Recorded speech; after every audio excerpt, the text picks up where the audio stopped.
we have so much capital that we can basically put that money into whatever makes the most sense for Berkshire. So we have none of either the mental or psychological constraints or regulatory constraints that many insurance companies operate under. Many of them think they sort of should have this portion and this and this portion and that and so on. I had a couple questions, if I could. The first is, I don't have a very good idea in my mind how our typical insurance operations work. I mean, in particular, how money leaves the insurance pool and enters the investment pool, and how our operations are different than the typical run-of-the-mill insurance operation, around the country. Why are we able to generate so much more float than the XYZ company, somewhere else? And the second question is, it kind of goes back to an article you wrote for Fortune magazine back in the late 70s about the effect of inflation on equity values and that sort of thing. And in it you asserted that stocks and businesses were really like bonds. They just had their own par, and the par being the average 12% return on equity that companies have averaged. A company that does better than that has assets that are worth way more than 100 cents on the dollar. A company does less, will be less correspondingly. My question is, when you're projecting cash flows of a company as a prospective investment, why would you use the interest rate of risk-free treasury bills? Why wouldn't you use the sort of opportunity cost to discount it that maybe Charlie was referring to, maybe 12% return on equity of average corporations, maybe your 15% goal, maybe Coca-Cola's return on equity as a comparison? I mean, doing that would dramatically change the value of the company that you're evaluating, as I'm sure you know. Why would you use the risk-free rate is my question. The risk-free rate is used merely to equate one item to another. In other words, we're looking for whatever is the most attractive. But in terms of present valuing anything, we're going to use a number, and obviously we can always buy the government bond, so that becomes the yardstick rate. It doesn't mean we want to buy government bonds. It doesn't mean we want to buy government bonds if the best thing we can find has a present value that's works out at 0.5% a year better than the government bond. But it's the appropriate yardstick in our view to simply use to compare across all kinds of investment opportunities, oil wells, farms, whatever it may be. Now it gets into a degree of certainty too, but it's the yardstick rate. It's not because we want to buy government bonds, but it does serve to make that a constant throughout the valuation process. Yep. In our insurance business, we really have a group of insurance businesses, and they have different characteristics. The consistent characteristic actually is that they're all very, very good businesses. Some of them are a lot larger and have opportunities to get larger, and some of them are not so large and have limited opportunities in terms of growth. But every insurance operation we have is a distinct asset to Berkshire. We've got smaller workers' comp operation. We've got a credit operation, credit card operation. We've got a home state operation. We have all these different businesses, Kansas Bank, Sureties, whatever.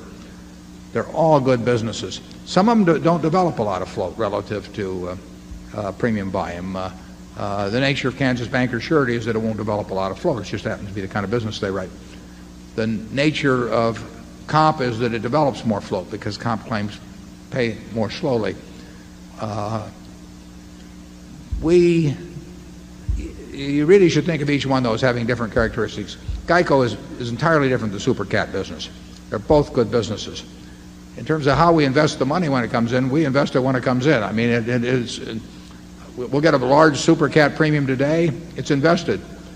Now, if we have a claim tomorrow, then we disinvest, and in a substantial way. If you take something like Geico, the cash flow is always going to be positive probably on that.